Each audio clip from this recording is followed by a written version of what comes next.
sedikit ya. Bismillahirrahmanirrahim. Alhamdulillahirabbil alamin wa sallallahu ala sayyidina Muhammadin wa ala ali sayyidina Muhammad.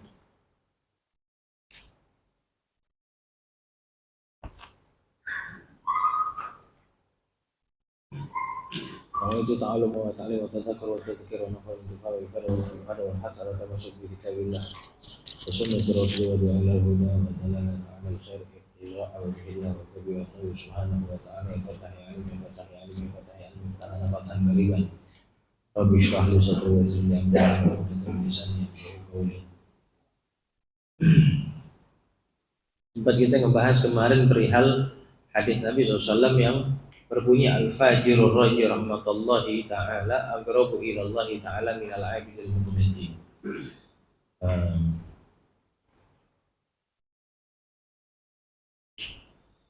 Seorang pendosa, kata Nabi, seorang pendosa, orang kotor yang senantiasa mengharapkan rahmat Allah Ta'ala. Kenapa kakinya sakit? Iya, sakit apa? Oh, apa operasinya? Oh, tempurung ya? Tempurung ya? Oh ya,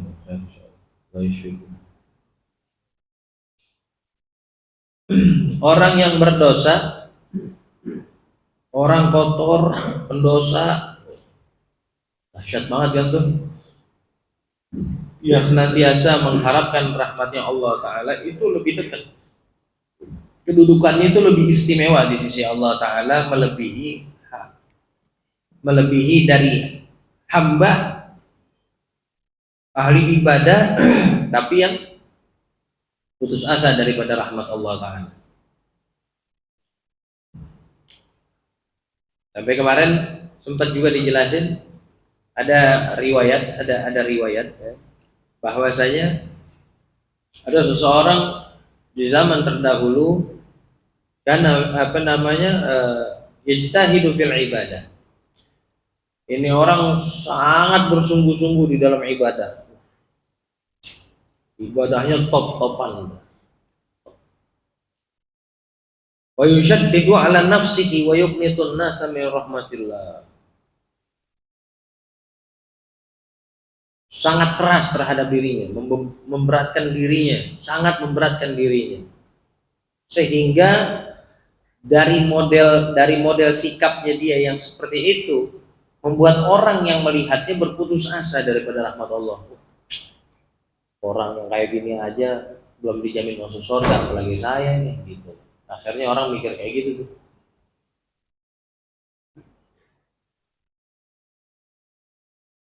Gara-gara ibadahnya tuh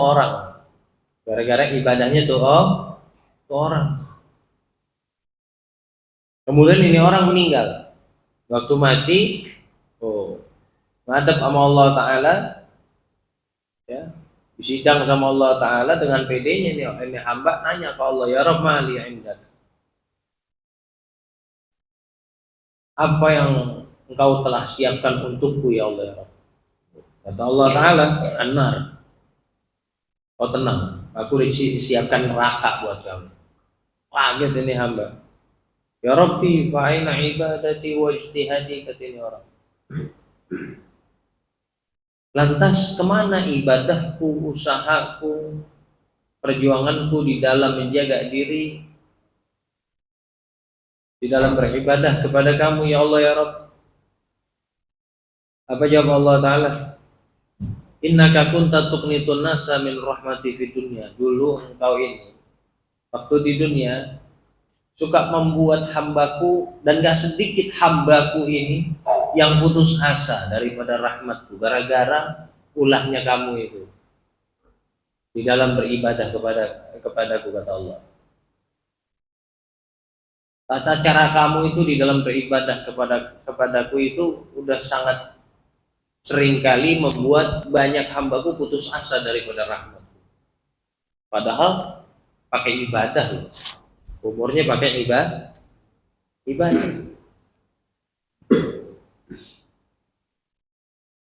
Fa'ana uqnituka al-yawma min rahmati, maka itu saat ini aku buat kamu putus asa dari rahmat Tuhan Allah Ta'ala.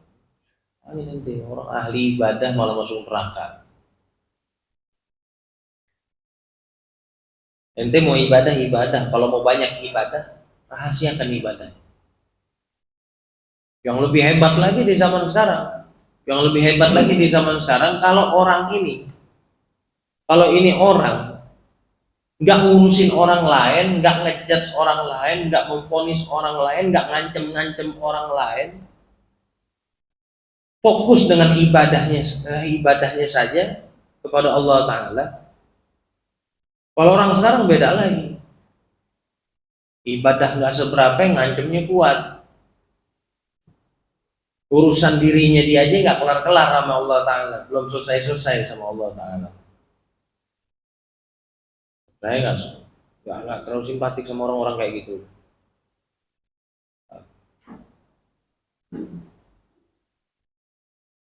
Merasa dirinya alim, merasa dirinya keluarga orang alim, merasa dirinya mulia, keluarga dari orang mulia, itu kualat ya mana, itu kurang ajar mana, itu begini, itu begitu. Banyak kan kayak gitu.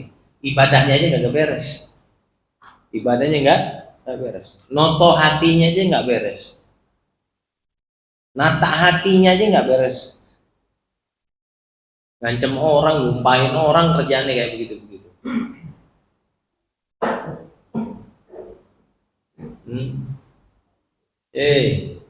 Yang punya sorga bukan ente, yang punya sorga bukan ente, bukan abah ente, bukan orang tua ente, bukan kakek ente, bukan ente yang punya sorga itu Allah Ta'ala. Orang bikin hamba lain takut nggak dapat rahmat Allah Ta'ala dari ibadah yang kita tonjolin aja Allah marah. Pakai ibadah nih, nggak bermaksud kayak begitu lagi. Ente masuk masjid baca wirid sampai jam 12 malam dari maghrib nggak berhenti. Maghrib sholat, habis sholat wirid, sholat isya jamaah, habis sholat isya wirid sampai tengah malam. Ente pulang jauh tahajud tuh tiap hari ibadah ente nggak ngurusin orang, nggak ada maksud buat ngelemahin orang. Yang kayak gitu aja bisa bikin Allah marah. Apalagi yang dikit-dikit bawa embel-embel, ngancem-ngancem orang ya. Makanya saya pesan sama anak saya, zaman sekarang nggak usah jadi habib, nggak usah jadi kiai, nggak usah jadi habib. Karena kenapa? Saya tuh miris melihat anak saya masih kecil udah dihabib-habibin sama orang. Alim belum, soleh belum. Miris saya. Zaman dulu ente lihat orang yang ditokohkan dipanggil habib, dipanggil kiai, dipanggil ustadz, ada sikapnya, ilmunya, semuanya, kesolehannya nih, masya Allah di atas rata-rata. Zaman sekarang belum apa-apa panggil habib. Betul nggak? Betul nggak? Betul nggak gitu? Bodoh aja dipanggil habib sekarang. Dari panggil habib nggak diciumin tangannya marah kamu. Saya fair-fairan aja, berkata saya habib juga saya nggak peduli.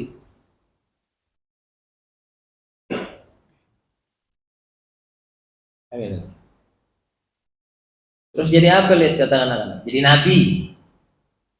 Zaman sekarang jadi nabi. Maksudnya ngaku jadi nabi gitu lihat. Bukan ente pelajarin apa tentang nabi, ente taruh di badan ente amalin.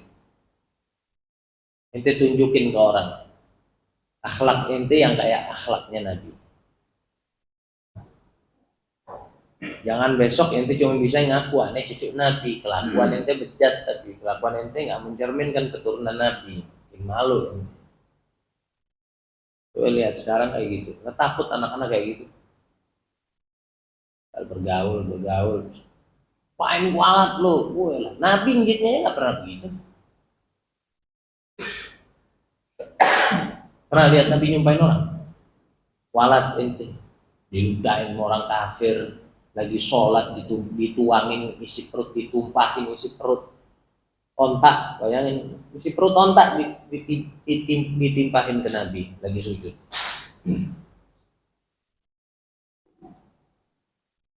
Dilemparin kotoran, diperangin lagi Nabi.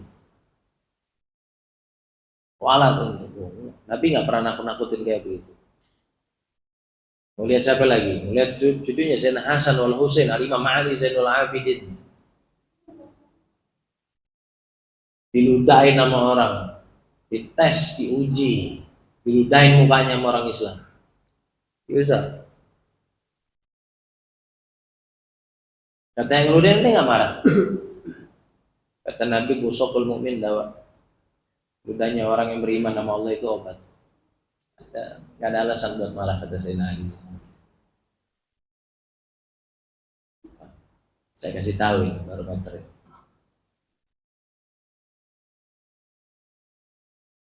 Orang enggak, udah habaib lagi difitnah. Habaibnya nggak benahin diri, bodohnya nggak hilang-hilang. Jangan kayak gitu, nggak boleh. Siapapun anda, kata Habib Segaf bin Umar Segaf As-Safi, man syarufan nasabuhu adlama bil jahli. Siapa yang punya pangkat mulia, nasabnya mulia, keturunan mulia, tapi terzalimi dengan kebodohan. Hasaba nazala bihil hal. Ketika itu juga kedudukannya jatuh. Habib Segaf bin Umar Segaf As-Safi. Siapa Habib Segaf bin Umar Segaf As-Safi? Datuknya Sayyidil Walid Abdurrahman Segaf bin Guru.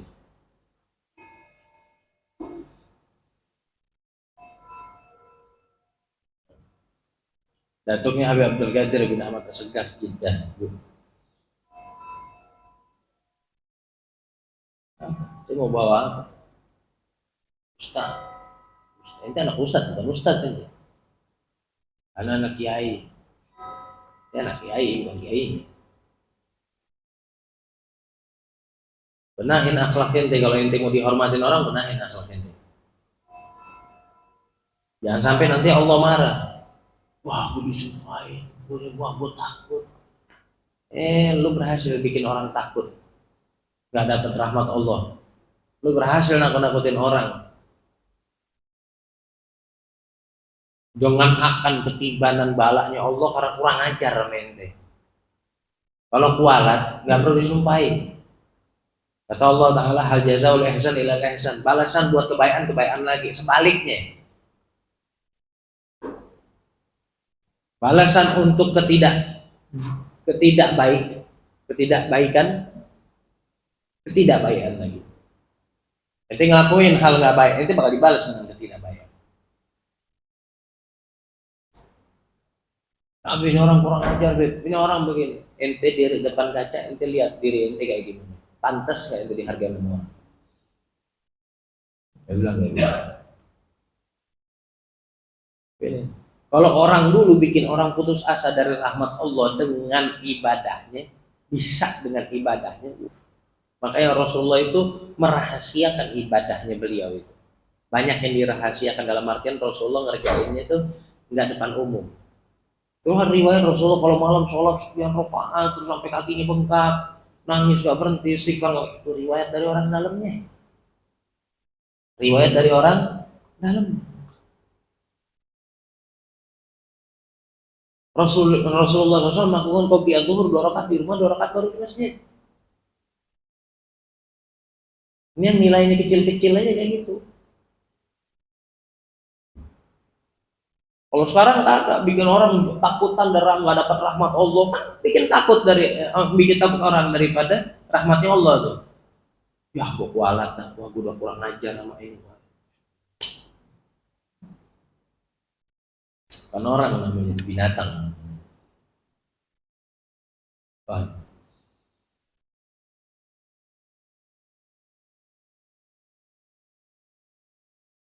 Anda melakukan kezaliman, Anda akan dibalas dengan kezaliman lagi sama Allah Ta'ala.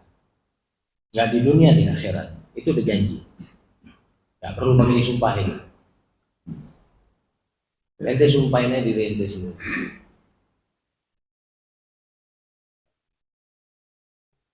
Lagi sumpah saya dengar kabar begini, dengar kabar begitu, begini. Masih banyak orang-orang kayak gitu zaman sekarang.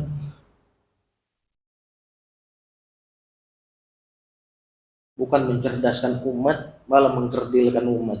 Bodoh. Kalau di sini ada yang kayak gitu, garis bawah ini itu manusia separuh binatang, bukan manusia full.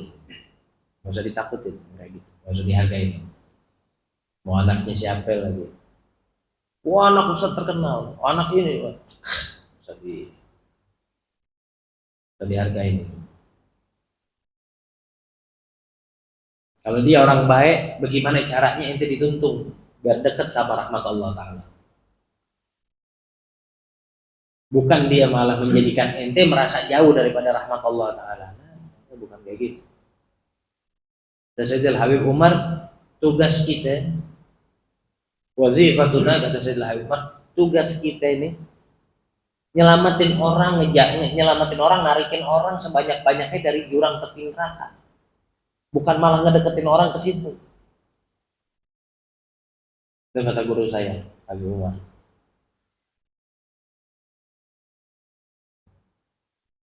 Kenalin orang sama manhajnya Rasulullah, kenalin orang sama jalannya Rasulullah. Itu tugasnya. Bukan malah misu-misu kalau kata orang Jawa itu.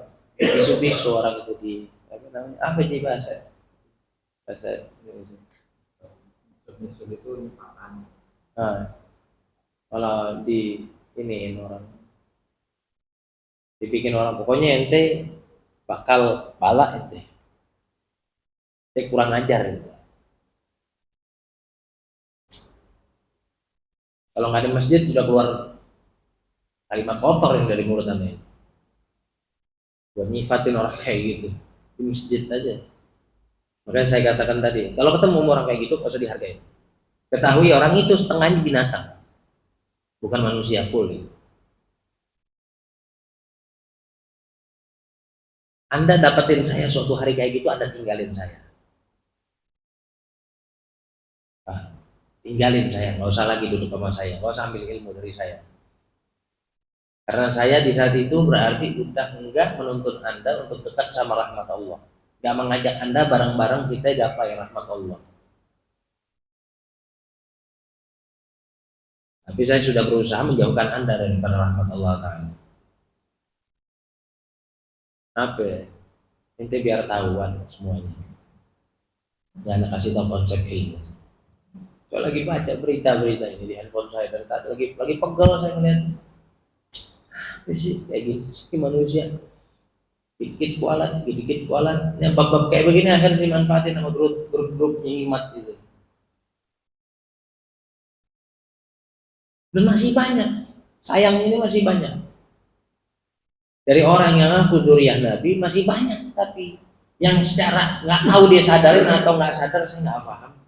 Dia masih melakukan hal yang udah dicerca, yang sudah disudutkan, yang sudah dibahas sama grupnya imat itu. Saya bingung, nggak jadi pelajaran apa itu. Padahal udah teriak-teriak si imat, jangan takut sama sumpahnya Habaib. Nggak berlaku, nggak ada kualat, nggak ada ini. Memang sebenarnya kalau kita mau ungkap, kualatnya nggak mesti kepada dzurriyyah Nabi memang. Kata sama orang biasa kita bisa kualat. Allah punya janji, hal jazaa'ul ihsan ilal ihsan. Gak ada balasan dari kebaikan kecuali kebaikan lagi. Sebaliknya, ente melakukan hal tidak baik bakal dibalas dengan hal yang tidak baik lagi sama Allah. Ente melakukan kezaliman, Allah bakal balas dengan kezaliman. Makanya biar paham. Kenapa amal itu ya? Kenapa perbuatan itu di dalam bahasa Arab disebut dengan kata-kata amal? Apa sih amal itu apa? Amal itu apa?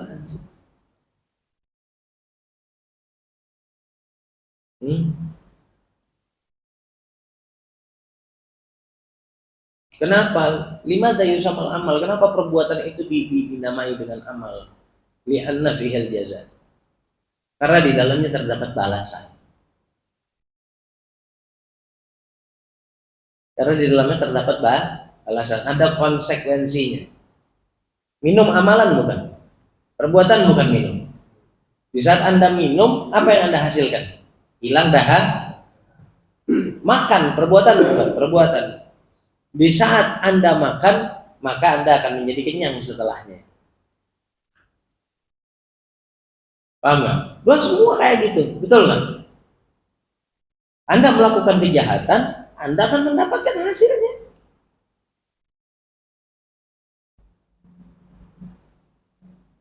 Anda akan mendapatkan hasilnya.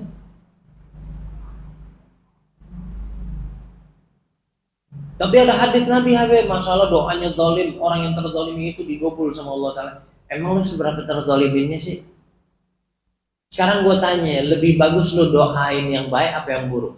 Kan lu terzalimin nih, doa lu kabul nih buat orang yang menzalimi lu. Lebih bagusnya lu doain itu orang dapat hidayah, pakai itu apa namanya, ketajaman doa ente waktu ente terzalimi itu untuk mendoakan orang itu menjadi mendapatkan hidayah atau mendapatkan bala. Bagusnya ente pakai buat yang mana itu?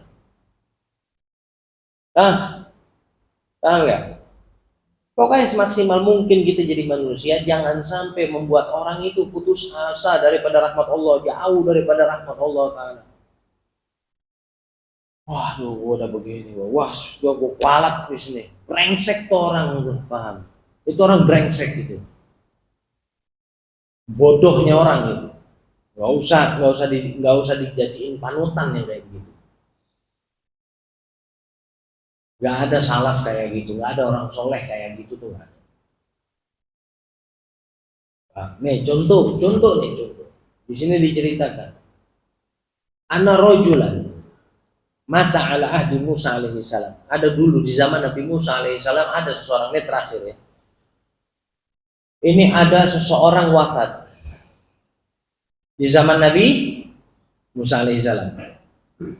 Fakariha an-nasu ghaslahu wa dafnahu li fusqihi. Gak ada satupun warganya yang mau mandiin, gak ada yang mau mengkafani. Gak ada yang mau. Karena apa? Karena terlalu fasik orang, terlalu bejat. Ngapain dimandiin, ngapain dikafanin, biarin aja tuh orang. Bahkan lebih ironisnya lagi, fa'akhudhu birijlihi wa tarahu fil mazbalati. Yang lebih ironisnya lagi, keluarga ini satu sikap di dalam menyikapi ini jenazah. Diapain?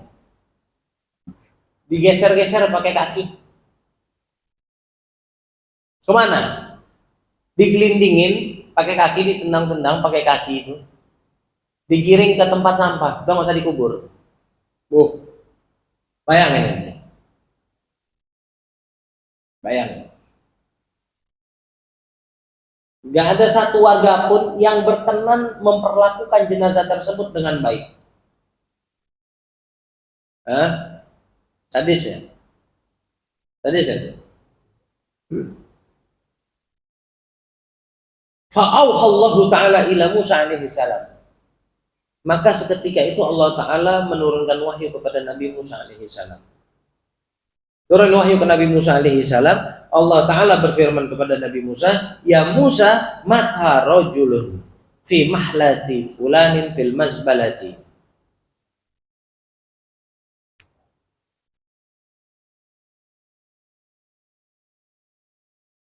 Wahai Musa alaihi salam, wahai Musa, telah mati, telah wafat seseorang laki-laki di kampungnya fulan, di desanya si fulan.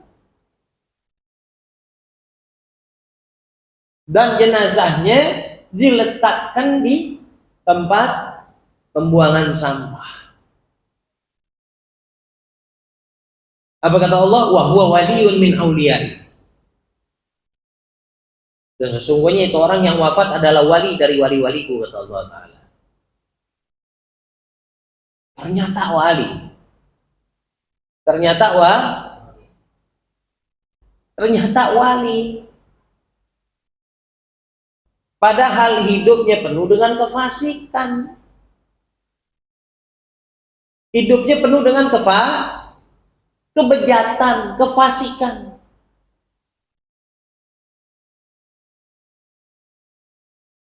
Sudah dijudge sama warganya. Orang brengsek ini, nggak perlu kita sholatin, nggak perlu dimandiin, nggak perlu dikafanin, nggak perlu dikubur, buang aja jenazahnya.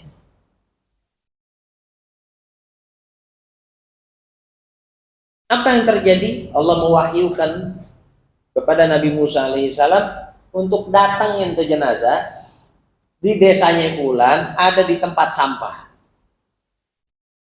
Walam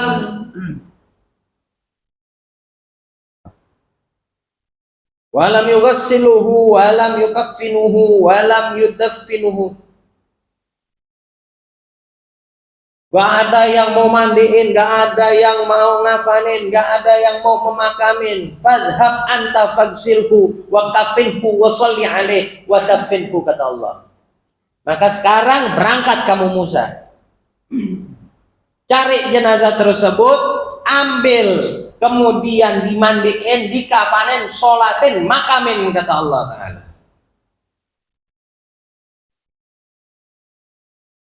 Faja'a Musa alaihi salam ila tilkal mahla wa sa'alahum 'anil mayyit. Kemudian Nabi Musa alaihi salam datang akhirnya ke pemakaman tersebut. Datang ke tempat tersebut, ke masalah itu bukan pemakamannya, datang ke kampung tersebut. Datang dan nanya sama warga perihal si mayit itu. Ditanya sama Nabi Musa ada warga, lu dijawab sama warga, mata rojulun fi sifatin kada wa kada wa innahu kana fasiqan mu'linan. Iya betul, wahai Nabi Musa, ada memang warga, salah satu warga kami yang wafat. Ini orang gemar benar maksiat, kemudian menampakkan kemaksiatannya. Anggap aja kalau puasa Ramadan, dia nggak puasa, tengah hari bolong, diminum, dia ngerokok, makan di depan aja terang-terangan, paham? Minum homer, judi, apa semua, terang-terangan, pokoknya maksiatnya nggak ada yang ditutup-tutupin. Tapi Nabi Musa menjawab, bagaimana Nabi Musa menjawab mereka? Kagala aina makan. Kalau begitu di mana tempatnya jenazah itu? Fa inna Allah Ta'ala auha ilayya li ajli. Karena sesungguhnya Allah Ta'ala menurunkan wahyu karena sabab, ya enggak? Karena sabab orang itu. Tolong kasih tahu saya tempatnya. Maksudnya karena sabab itu, ini kalau bukan karena ente nih, aneh nggak mau datang nih, gitu. Karena nih orang saya ini diwahyukan sama Allah. Sampai segitunya nih, Allah nurunin wahyu cuma gara-gara nih orang. Tunjukin dah tempatnya, kata Nabi Musa alaihissalam. Fa'limuni makanahu.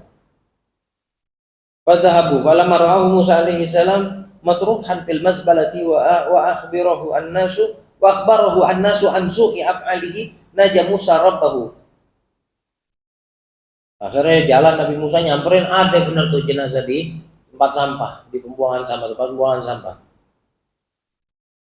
Jadi kabarin sama warga semuanya, warga ngomong, ceritain nih orang begini kelakuannya, brengseknya total ini orang. Paham? Kemudian Nabi Musa alaihissalam bingung dah, angkat tangan ke Allah Ta'ala, munajat. Kata Nabi Musa alaihissalam di dalam munajat kepada Allah Ta'ala, ilahi amartani bidafnihi wassalati alaih.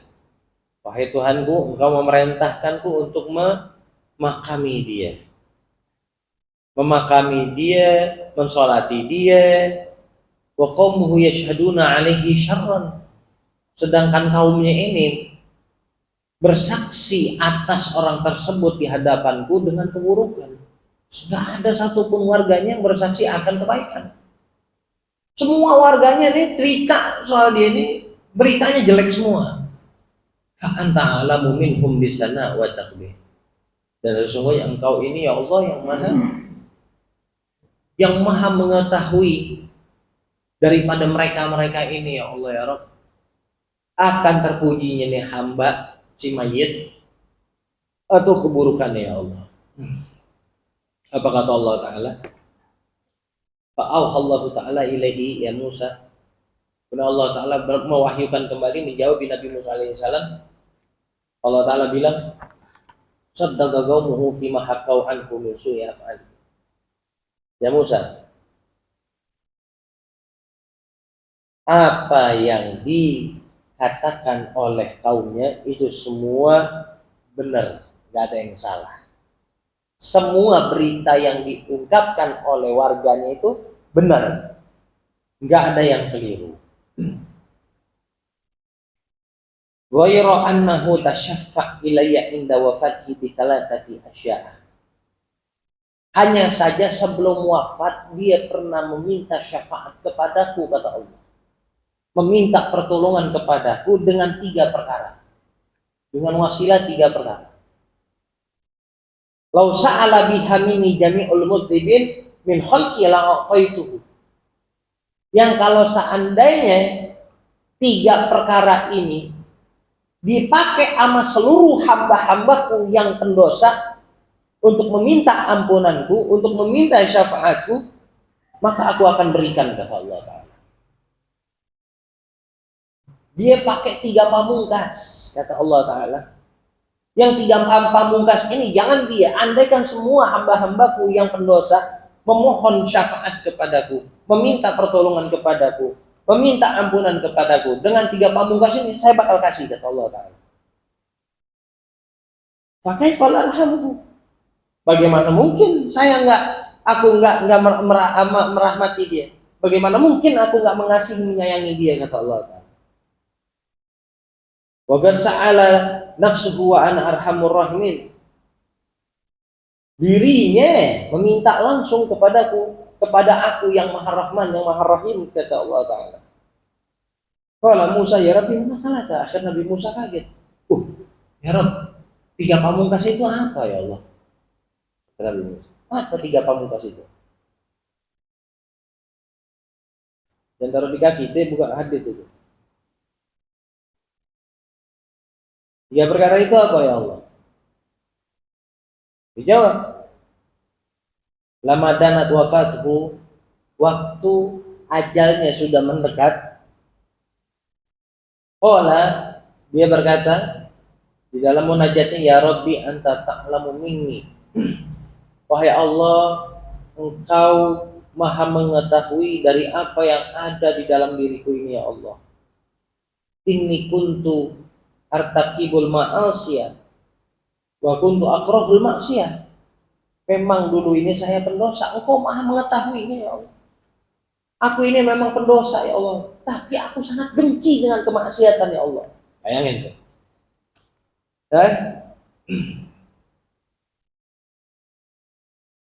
Dia ahli maksiat, tapi dia nggak suka sama kemaksiatan. Dia benci sama kemaksiatan. Wa kuntu akrahul maksiata fi qalbi, dalam hatiku ini saya benci dengan kemaksiatan, ya Allah. Lakin ajtami'u fi thalathi khisalin hatta takabtu al maksiyata ma'a karahatil maksiyati fi qalbi. Akan tetapi sayangnya ya enggak, ada tiga perkara yang tersusun di dalam diri ini, ya Allah, sehingga dengan gara-gara 3 perkara itu saya terjerumus ke dalam kemaksiatan, ya Allah. Apa itu? Awaluha hawa nafs. Yang pertama hawa nafsu, ya Allah. Wa rafiqus wa iblis laknatullah alaih. Nah, tiga elemen ini, ya Allah, yang menjadikan aku senantiasa terjerumus ke dalam kemaksiatan kepadamu, ya Allah. Yang pertama hawa nafsu, yang kedua teman yang buruk, yang ketiga iblis. Kalau bukan karena 3 ini, Allah nggak bakalan saya ini terjerumus ke dalam kemaksiatan. Wa hadhihi thalathatu alqatni fil maksiyah.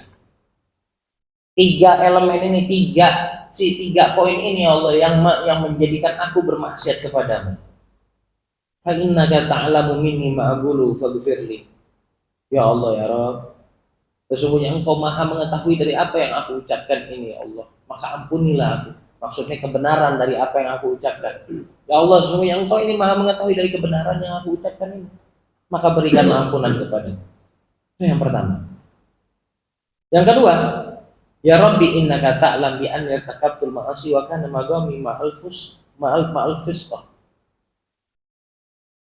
Ya Allah ya Rabb, alasan yang kedua saya ini terjerumus ke dalam kemaksiatan ya Allah, dan Engkau sangat mengetahuinya ya Allah. Karena alasanku kawan dudukku ini, teman dudukku ini orang-orang fasik semua ya Allah. Walakin ahabbu suhbata sholihin wa zuhdahu. Tapi pada hakikatnya yang sangat aku lebih cintai ya Allah bukan kawan-kawanku yang fasik ini, tapi orang-orang soleh, berkawan dengan orang soleh lebih saya cintai ya Allah daripada mereka.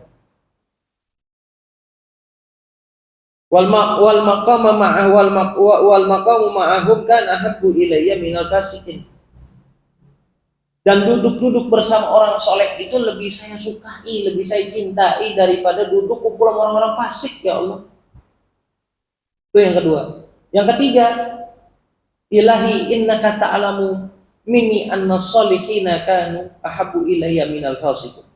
Ya Allah, Engkau Maha mengetahui bahwasanya orang-orang soleh itu lebih aku cintai daripada orang-orang fasik. Hatta law istaqbalani rajulani salihun wa talihun labadamtu hajata salih ala talih.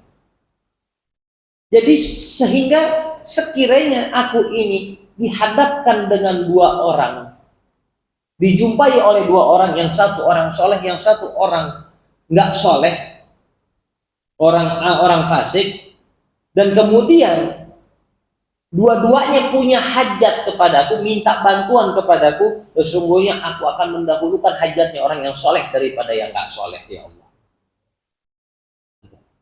Ini tiga pamungkas ini. Qala fi riwayatin Wahab bin Munabbih, qala ya Rabbi law afauta wa ghafarta dhunubi yafrahu awliya'u. Nah, ini pindah sedikit nih. Dan dikatakan di dalam riwayatnya Al-Imam Wahab bin Munabbih, beliau itu pernah di dalam munajatnya mengatakan kalimat seperti ini kepada Allah Ta'ala, ya Rabb, ya Allah ya Rabb, law afauta, seandainya engkau memberikan aku maaf, wa ghafarta, dan engkau mengampuni dzunubi, dosa-dosaku, yafrahu awliya'uka wa anbiya'uka wa yahzanu syaitan aduwi wa aduwu.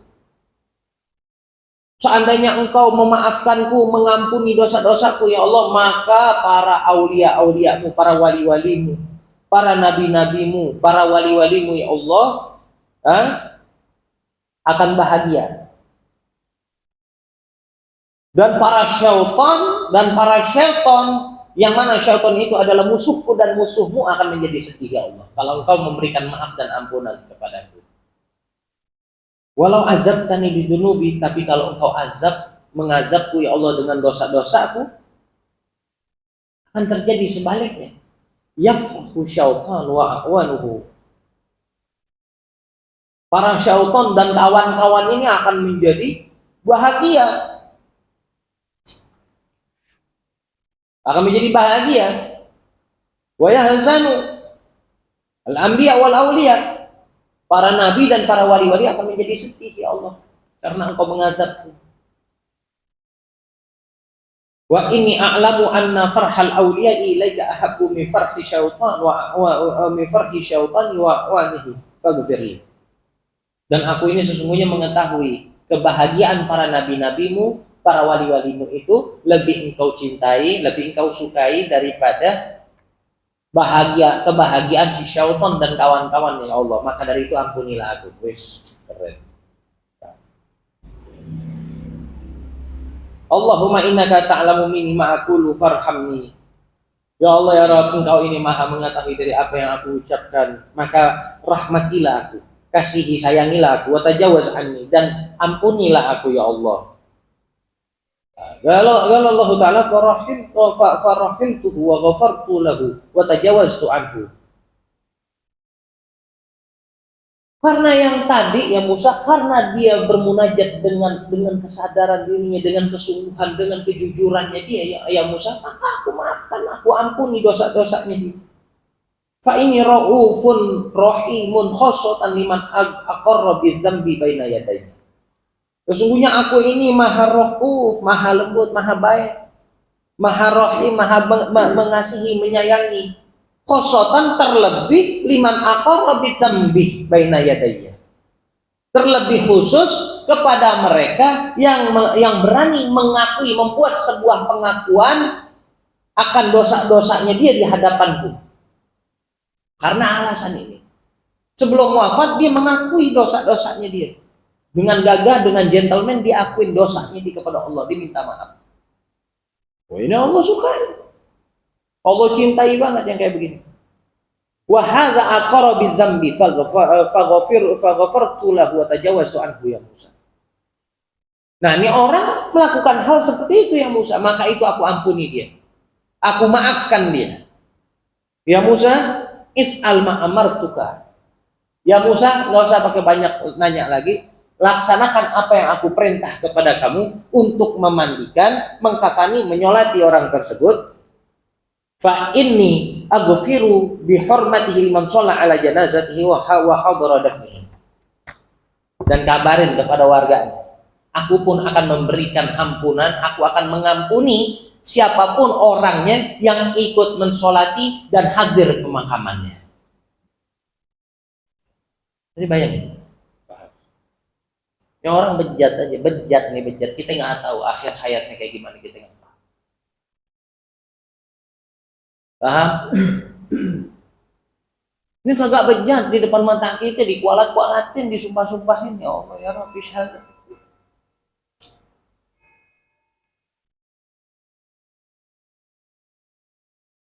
Banyak nggak yang begitu? Banyak. Yang bejat aja, telak-belak bejat depan mata kita. Muslim bejat depan mata kita nggak boleh jat, neraka nih orang, brengsek nih orang.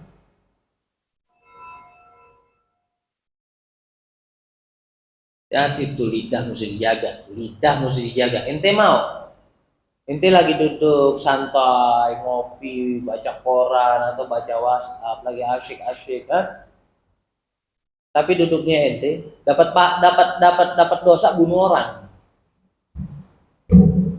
Ini contoh aja, ada orang ngopi, minum air, asyik ngopi di rumahnya, rokokan, asyik lagi santai, tapi santainya dia malah membuahkan dosa ngebunuh orang. Kok bisa? Hah? Karena lisannya dia. Ini sering terjadi kayak gitu. Ada orang baca, wah ini ada orang terbunuh nih begini begitu. Ikutan nyotok dia. Biar rasah lo, mampus lo, mempantas lo mati. Yang mati bukan musuhnya Allah, yang mati kebetulan orang Islam. Dimaling beb.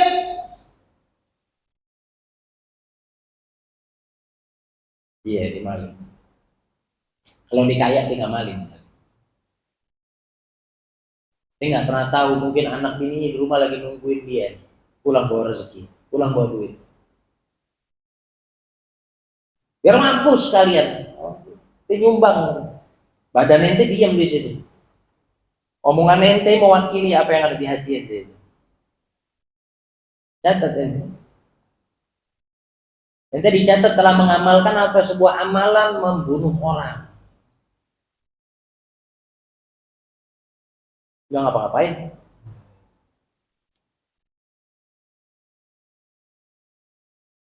Ente bisa bayangin nggak kalau andaikan banyak orang kayak gitu?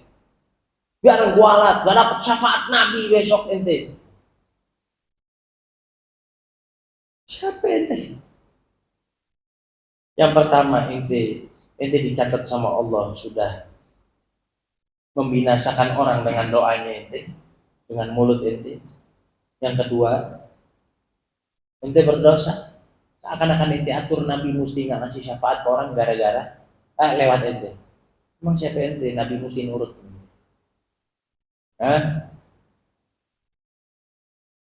La jannata lak. Gak ada sorga buat ente. Siapa ente? Siapa yang ente omongin kayak gitu? Hah? Israel, laknatullah alaihim. Israel yang merangin orang-orang Islam, yang bunuh-bunuhin orang Islam. Itu. Israel Israel aja masih berhak dapat doa kita. Dari dapat hidayahnya Allah Ta'ala. Masih berhak, masih pantas kita doain dia. Mudah-mudahan Allah kasih dia hidayah.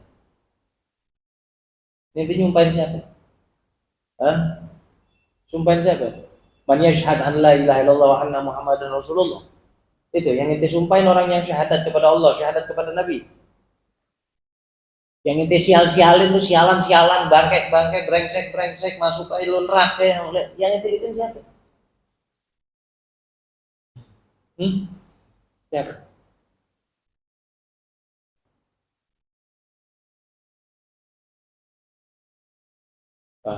Hati-hati, jaga lidah, jangan sembarangan ngomong. Jangan menjauhkan, jangan ente memvonis orang itu jauh dari rahmat Allah, atau jangan ente bikin orang itu ayat min rahmatillah bisa bab lisan. Jangan ente bikin orang itu jauh dari rahmat Allah Ta'ala gara-gara sabab lisannya ente, jangan, hati-hati. Paham? Wah, anak majelis nih, ada yang nggak majelisan neraka semuanya nih. Siapa ente siapa? Siapa ente punya saham berapa di neraka? Ente punya saham seberapa banyak ente waktu Allah bangun neraka, ente punya saham berapa banyak? Hah? Gak ada sorga buat ente. Oh ente pegang kunci sorga ente. Ente punya kartu privat. La ilaha illallah. Ente punya andil seberapa banyak ente dalam ngurus nasibnya orang. Allahu a'lam bishawab. Alhamdulillah rabbil alamin.